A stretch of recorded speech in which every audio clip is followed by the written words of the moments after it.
In this episode of Getting Geeky with Game Relief, I sit down with Richard from SB Games to talk all about Vikingjarl. It sounds like a pretty sweet game. I apologize as some of his audio isn't the best, but we did our best. Either way, I believe this episode is worth your time. At the end of the episode, we'll tell you how you can enter to win a copy of this game as well as your very own Vikingjarl t-shirt, so stay tuned. Then we'll dive into Kickstarter Corner, but first, a word about our sponsors.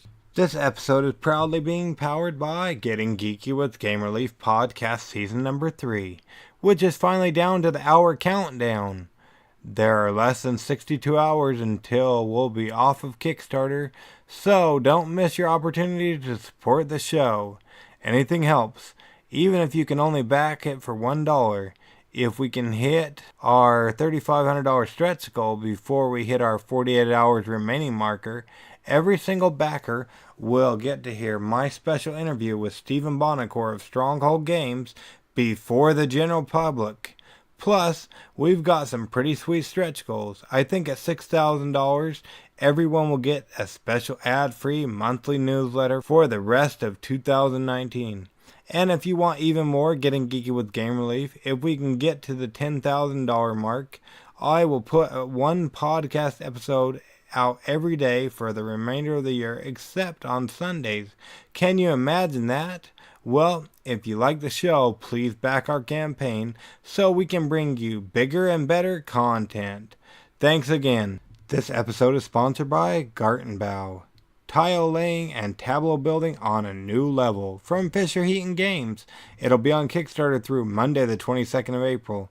More to be said during our Kickstarter Corner portion of the show. This episode is also sponsored by Furious Tree Games LLC and their latest game creation, Widget Ridge, which is a steampunk deck building game with crazy inventions that connect to make even cooler inventions. It's an Ian Taylor creation. I had the privilege of having Ian on the show. You can find that on our episode entitled, Can You Tell Me How to Get to Widget Ridge? So, go give it a listen and then back Widget Ridge, which has already surpassed its funding goal by Saturday the 27th of April. This episode is powered by The Great Nameless, a game of divine might and cosmic horror. Sibling gods declare war on each other while their mindless progenitor threatens to destroy all of creation. It's for 1 to 4 players, and in case you missed it, catch our interview with Josh in their update entitled The Great Nameless, featured on podcast Getting Geeky with Game Relief. It'll be on Kickstarter through Sunday the 31st of March. This episode is powered by Overbattle, the All War, and will be on there through Saturday the 20th of April. More to be said about it on Kickstarter Corner. This episode is also proudly being powered by Solar Flare Games. Robotech Crisis Point game has entered production and can now be pre-ordered, with some extra pre-order limited edition Robotech items as well as exclusives. If you haven't heard it yet, go back and listen to my episode entitled Robotech Crisis Point to find out more and pre-order it before they run out.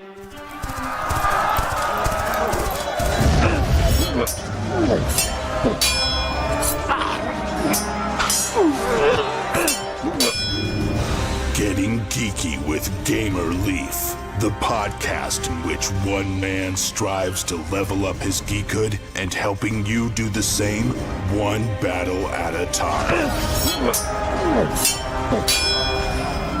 Now, let's get geeky with Gamer Leaf.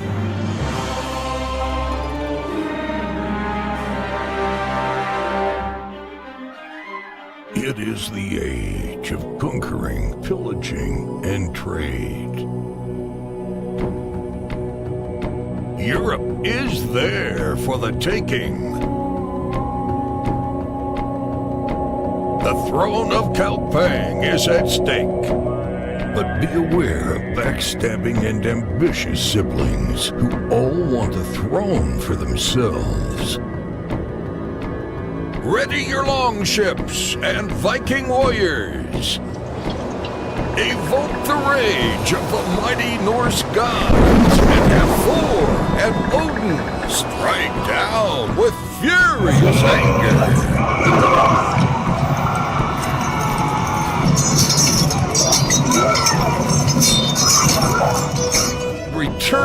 choose the most prosperous Jarl to become king of Kalpang. Did that sound familiar to you guys?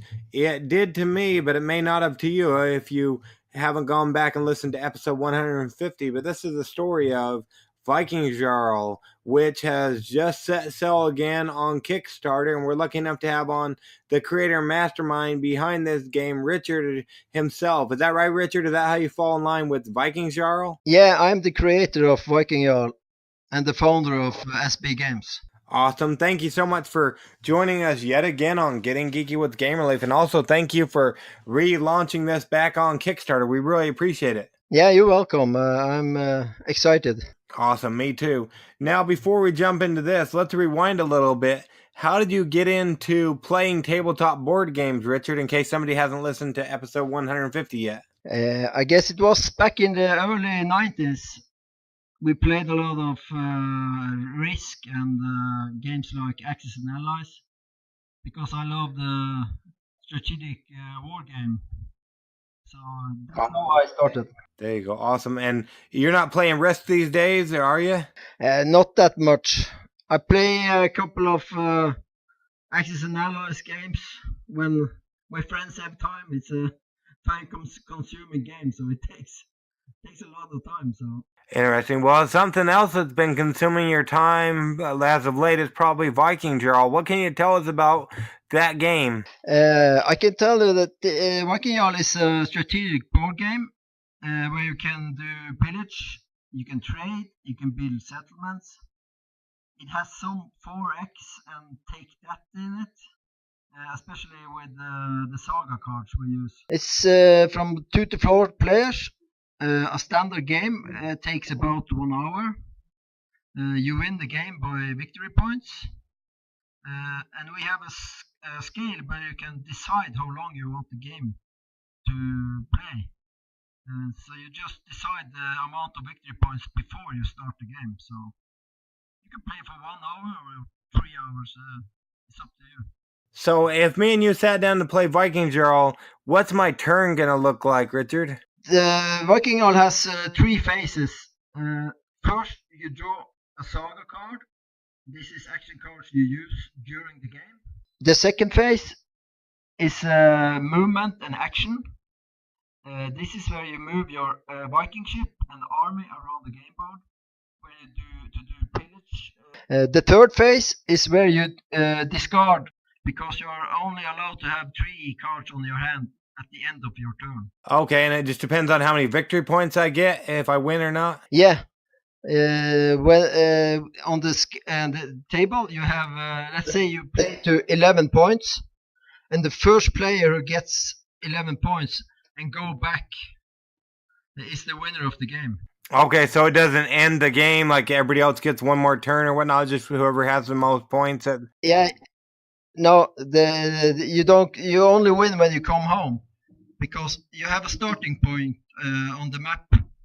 It's your home base. It's called Kalpang, and basically all the players are siblings. They are fighting for the throne, so it's a lot of backstabbing going on through the game. Okay, it sounds pretty cool. Yeah, it's the first sibling that gets home to tell the king that he is the successor of the throne that wins the game. So I have a little bit of backstory on each player. Well, that's pretty cool. Awesome. And it looks like you had, what all have you changed since the last time it was on Kickstarter, Richard? Basically, what I've changed most is the artwork. We have got a new Italian designer that's made the artwork for us. And I changed the combat dice is changed. And basically, that's everything that's changed from the last campaign. Okay, anything changing in modes of, what do you call it? Now, anything on the Kickstarter page or just art pretty much? Pretty much art, and the Kickstarter stretch goals are changed. Okay, so what's different about the stretch goals then? Last time we focused a lot on the miniatures. So we haven't put them in this time early in the stretch goals. Maybe we get them in as the campaign progress. But now we are more focused on new cards and the resources. You get custom-made resources instead of cubes and things like that because the feedback from the last campaign was that people love wooden meeples and it fits to the game theme. So Yeah, and scrolling through the campaign page, yeah, I like the wooden meeples. They look pretty cool. yeah, thanks. No problem. And it looks like you might have had a couple more reviews this year. Is that right? Yeah, I have one new review this year, and I guess I have maybe a couple. Uh, I've used the reviews from last year because the game is basically the same. So and the reviews were good. So it's only the artwork that's different. So I think Well, there you go. Awesome. And it looks like from the Dice Tower, Sam Healy, it was his most anticipated game for last year. How did that go down, do you? Oh, I got a shout out from a friend that said, "Go on Dice Tower YouTube," and so I was quite excited, and I didn't know anything about it. So Oh, they surprised you. That's cool. and we also got a most anticipated war game of 2019 on Board Game Geek, so that was also a big surprise. Oh, so most anticipated of 2019 now on Board Game Geek? Yeah, 20 most anticipated. We came in at 18th place. Oh, there you go. So they keep anticipating you. So I'm glad you're back, so we can get rid of their anxieties. Yeah, I'm really hoping it's gonna fun this time, and I'm crossing my fingers. Yeah, for sure. Speaking of that, aren't you doing a giveaway with the Giveaway Geek? Yeah, I am doing I think he has a giveaway for a Vikingjarl game and a Vikingjarl T-shirt, a custom-made T-shirt. Oh, there you go. Awesome. And so they can, there probably is several different ways to win. I imagine coming to check out the campaign page is one of them, isn't it? Yeah. And I'm not sure what the other are. I've been so busy, so I haven't had the time to check it out yet. Oh, that's okay. He usually does pretty good about that. But yeah, so they can win a copy of the game once it fulfills from Kickstarter. Is that right? Yeah, that's right. Awesome, as well as a t-shirt. So that's pretty cool. Awesome. Now, when it comes to Vikingjarl, what makes your game pop as one my audience should check out the Kickstarter page, and if they like what they see, back it on Kickstarter, Richard? I guess it's a little bit different than other games. I've tried to make it a game I would like to play myself. So I put a little bit of Euro game in it and a little bit of war game in it. So I tried to combine those two things because that's the kind of games I like to play. Well, that's good. Yeah, and that's awesome. And like you said with the reviews and stuff, it looks like people like it and they're really anticipating it. Yeah, I had a lot of demo testing and people have loved the game. We had very good feedback when we went to Essen last year. We had our own booth and showed the game, and we got a lot of good feedback. Well, that's good to hear. That's awesome. So yeah, we'll make sure we leave all the links in the show notes so people can click on over and see what they're missing if they haven't backed Vikingjarl yet. So it goes ahead and fulfills and stuff, so you don't overpromise and underdeliver. When will people get their copy of Vikingjarl? We have set the shipping for December this year. Okay, that's good. So it can still fall with it because they're most anticipated of 2019, so they'll be able to get it in 2019 as long as we go ahead and get it funded. So, and it looks like you're well on your way there. Almost, what is it, over 50%? So that's good. Yeah, it's over 50% and over 200 backers. So we are doing better than last year in this stage. Oh, that's good. And I imagine you sent out an update to people who had backed the last time so they can come on over. Yeah, I've sent out mails to everybody who backed last time, and a lot of them has come back. Okay, so you saw a lot of people come back. That's good. And I try to update the Kickstarter page as often as I can with new stuff. And well, that's good to hear. That's awesome. Yeah, it looks like a pretty cool game. And have you changed the funding goal or anything, or the price point for the people? Yeah, I've gone down on the funding goal. So it's about $3,000 lower than last year. And also the price of the game is cheaper. It's $49, about 49. Okay, awesome. So that's pretty cool. So there you go, and you still have the wooden meeples, which look pretty cool. Yeah, I've made some custom-made meeples. I think is will stand out. Yeah, I really like them. It looks pretty cool. So that's awesome. And we'll make sure we leave all the links in the show notes so they can go ahead and click on over. We'll also go ahead and put the giveaway on the bottom of this episode. We'll go ahead and put the giveaway so they can enter right after they listen or whatnot, or while they're listening, I guess. So they can try to win a copy as well as a t-shirt. And might as well, while you're there, go ahead and jump on over and check out Vikingjarl on Kickstarter and back it so we can ease some of these anxieties of people like Sam Healy from the Dice Tower, as well as everybody who voted you for one of the top 20 anticipated games of 2019. So it can become the game of the year, I guess, instead of just anticipated. Thank you very much. I appreciate that. Yeah, no problem at all. So minus coming over there to Norway to stalk you. How can people keep up with you online, Richard? Oh yeah, you can find me. I'm most on Facebook. We have our own Vikingjarl, the board game Facebook page. So that's updated pretty often. So you can also find me on YouTube and Board Game Geek. Okay, and we'll go ahead. If you give me the links, I'll go ahead and leave them in the show notes so people can click on over. So that's awesome. Now, so that's awesome. Yeah, we don't want to keep you all day, or all night. I guess it might be over there, but we really appreciate you coming on, getting geeky with Game Relief with us to talk all about Vikingjarl. That'll be on Kickstarter through the 18th of April. It looks like. Yeah, thanks. It was awesome to be on the show. No problem. We really appreciate it. We'll have to go ahead and have you back on after it's delivered so people can stop anticipating and they can start playing, huh? Yeah, I hope people will support us. Yeah, I really would love this game to be funded. It's been a dream of mine for about 6 or 7 years, so I've been working a long time with it. Yeah, it looks like it, and it looks like an awesome game. Especially, I love the new art that you have or whatnot. Oh, thanks. We're gonna update all the cards with the same artist, so it's gonna look real good.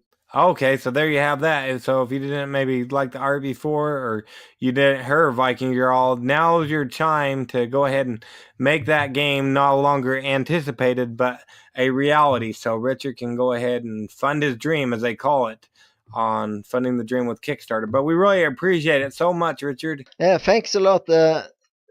You have 3 weeks left on the campaign, so it's some time left. So yeah, so if you're listening later on, make sure you back it before the 18th of April.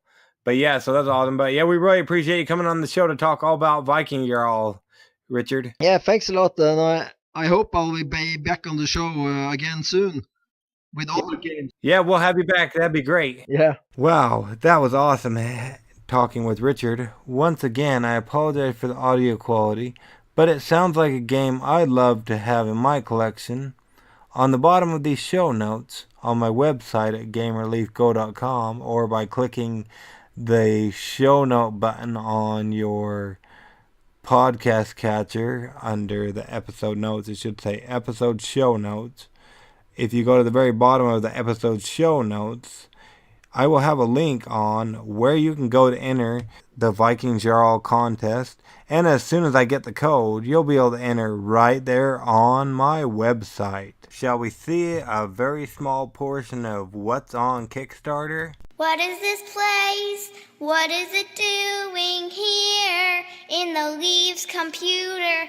Oh, it's Kickstarter Corner with the Leaves. First off, I'm not sure if you've listened to my short 6-minute podcast that I recorded with my youngest daughter that I released late yesterday evening. If not, I'd encourage you to go back and listen to it. She makes it more than tolerable, I'd say cute even. We pretty much tell you about how we're going to release my interview I did with Stephen Bonacore of Stronghold Games, and how if we can get to our $3,500 stretch goal, which we're just over $300 away from, before we hit our 48-hour remaining mark, we'll release that interview to all backers before the general populace. So if you want to be part of that go give the episode a listen and check out our Kickstarter that ends on Monday, the 1st of April. Now, you've all played a game. That's just fun and dandy. But an experience would be even better, wouldn't you say? Well, I've got the game for you then. It's Overbattle the All War. I've had many a conversation with Rob, the mastermind of this game. He's been tirelessly going from con to con all over the country, allowing others to join in on the experience. During our interview, he convinced me that I want to experience Overbattle. It's not a typical war game where it takes eons and eons to set it up, but you play right out of the box. It's huge and I want it. But we can't make this a possibility until we get over the mindset that a first-time creator can't make a huge game with a funding goal over $50,000 or at a buy-in of over $100. What would have happened had we done that to Cool Mini or Not or Simon or any of these others? Do me a favor, go check out the page and see what you think. If you're following the campaign, back it. If we all wait on the sidelines waiting to see if it gets to its funding goal, it may not make it. So go back Overbattle and make it a reality. If you're in the Arizona area, PM me so we can get together with Rob and actually experience it with him. If you'll be at PAX East this weekend, go try it out. Tell him Gamerleaf sent you. Pretty much what I'm saying is, don't wait. Back Overbattle today. Have you ever wanted to be a great tinkerer? One who fiddles with the oddities and curiosities of the strangest parts of the Wild West? Well, of course you have. Don't be ridiculous. In the new card game, Area 1851 Express from 524 Labs, the creators of Mintworks, now you can. Ooh, here's a lively game in session now. Let's watch. Ooh, I got a feeling I'm gonna be the best gadget today. Ha! It won't be the best. It's just some wool. Well, you're just plain. Plain? Well, I'll show you. So, what have you got, Mr. Tough Mod? Ha ha! Diggity! I'm a plain old pitchfork. What do you got, little woolly? How's a freaking spacesuit treat you? Oh no, he didn't. Ooh, yeah, he did. Well, at least I ain't that guy. Well, that was uncalled for. If you're an aspiring, fun-loving tinkerer that's looking to create the greatest gadget in the weird and Wild West, then Area 1851 Express is for you. So go grab some friends, a handful of cards, and play Area 1851 Express, new from 524 Labs. What on earth was that? Or is it even from Earth? Aliens have landed in the Wild West and are trading technology with the locals. Combining card drafting and set collection, you'll create out-of-this-world gadgets with hilarious modifications, sure to keep everyone laughing. Wow, does it sound like a game I want. It's Area 1851 Express. Area 1851 Express is a 2 to 5 player card drafting and set collection game that plays in about 30 to 45 minutes. Back it on Kickstarter before Friday the 19th of April. And if the cards are aligned right, we'll get the people of 524 Labs on the show to tell us more nearer the end of their campaign, so look out for that. I recently found this one on Kickstarter. It's called The Nomad's Magnetic Dice Tower. Master Monk.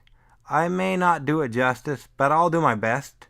Either way, I definitely recommend going to watch their Kickstarter video so you can better understand what it's all about. Last year, Thinking Monk made Nomad's Armory, Adventure Dice Box and Tray, which is a very nice portable rolling tray and dice box to hold your dice in, made of wood and magnets. Very nice wood, may I say. This year they're back with the dice tower that's easily assembled with a few pieces of wood and clicks together with magnets, and then is easily collapsible and fits inside the armory, right alongside your dice box. Man, do I wish we had one of these when I was growing up. It would have made us that much cooler when we were gathered around the sewer lid playing Middle-earth role-playing or MERP as teenagers. Plus, you can pick the wood it's made out of, and they're already past their funding goals, so you know it's going to be a reality. This is the brief description they give on their Kickstarter page. A magnetic dice tower featuring handcrafted inlays and a unique design that works with the Nomad's Armory. So go watch the video and then back the Nomad's magnetic dice tower, Master Monk.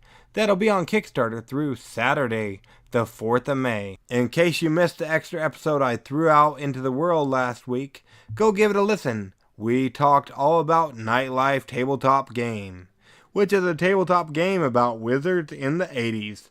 So strap on your leggings, leather boots, or rollerblades and don't fear the Reaper. You can easily find that interview in their Kickstarter Corner update entitled Nightlife was featured on Getting Geeky with Game Relief. What'd you think? I'm also way pumped about it. Love me some 1900s. So make sure you go back Nightlife on Kickstarter before this Tuesday, the 2nd of April at 11:59 p.m. Mountain Standard Time. So don't dilly-dally, and they have reached their funding goal, by the way. Spirits of Carter Mansion is a haunted house social deduction game where players are the spirits that haunt the house. I always loved going through the haunted house at Lagoon, which was an amusement park by my home growing up. So, a card game based on a haunted house, how cool is that? Hopefully we'll be able to work out a show with Keith. Had some tech issues before, but either way, go check out Spirits of Carter Mansion before Monday the 1st of April. Did you listen to the episode we released on Tuesday the 26th of March? No, you didn't? Well, go give it a listen. You can easily find it by searching my website, GameReliefGo.com, for the episode entitled Grow Your Garden on the Tabletop in Gartenbau. I'm excited about this game. It sounds like a fun one. It's a light Euro-style tile-laying gardening tabletop game for 2 to 4 players, and it'll be on Kickstarter until Monday, the 22nd of April. So go back it so you can start growing your garden without having your allergies act up. Unless, of course, you're allergic to tiles and cards.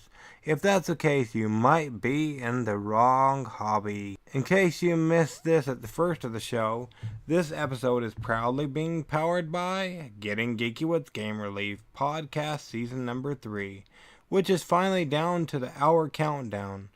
There are less than 62 hours until we'll be off of Kickstarter, and you won't have to hear about that anymore, so don't miss your opportunity to support the show. Anything helps, even if you can only back it for $1. If we can get to our $3,500 stretch goal before we hit our 48 hours remaining marker, every single backer will get to hear my special interview with Stephen Bonacore of Stronghold Games before the general public. And I think that happens today at 1:55 p.m. Mountain Standard Time, so don't dilly-dally. If you've been thinking about backing, back now and help the others get that Stephen Bonacore episode before their friends. Plus, we've got some pretty sweet stretch goals. I think at $6,000 everyone will also get a special ad-free monthly newsletter for the rest of 2019 with some really fun Getting Geeky with Game Relief and the other Leafs in the Family content. And if you want even more Getting Geeky with Game Relief, if we can get to the $10,000 stretch goal, I will put out one podcast episode every day for the remainder of the year except on Sundays. Can you imagine? Well, if you like the show, please back our campaign so we can bring you bigger and better content. Thanks again. Don't forget to check out our campaign that ends Monday afternoon at 1:55 Mountain Standard Time. Now it's our least favorite time and your least favorite time for us to get on with our lives and you to get on with yours. But in the meantime, I hope you'll go ahead and get geeky, stay geeky, and bring others into Geekfold. Gamer Leaf out.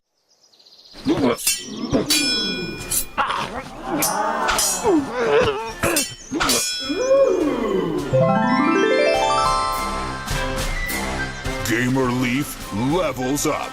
Tune in next week to see if Gamer Leaf's luck holds up.